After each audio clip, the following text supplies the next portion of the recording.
اعوذ باللہ من الشیطان الرجیم بسم اللہ الرحمن الرحیم السلام علیکم ورحمۃ اللہ وبرکاتہ۔ جمعے کا دن ہے، یہ کلمات آپ ضرور پڑھ لیں۔ سارا سال انشاءاللہ تعالیٰ کے فضل سے رزق ہی رزق ملے گا۔ اور یہ کلمات سماعت فرمائیں۔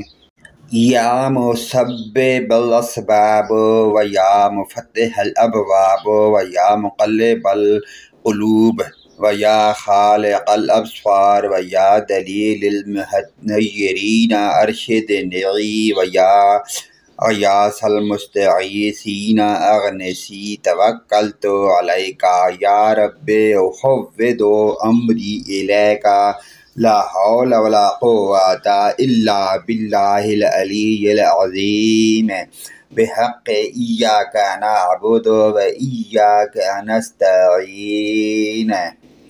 روزانہ 101 مرتبہ یہ پیاری دعائیہ کلمات آپ پڑھیں تو انشاءاللہ تعالی اللہ کے فضل سے آپ کے گھر میں، آپ کے بدن میں، روح میں، آپ کے گھر والوں میں برکت آئے گی اور رزق کی کمی انشاءاللہ اللہ پاک کے فضل سے نہیں ہوگی۔ اللہ پاک کی ذات ہمیں ان دعائیہ کلمات پر عمل کی توفیق عطا فرمائے۔ ویڈیو اچھے لگے تو لائک، کمنٹ اپنے رشتہ داروں، عزیزوں، اقارب کے ساتھ ضرور کریں۔ آمین ثم آمین۔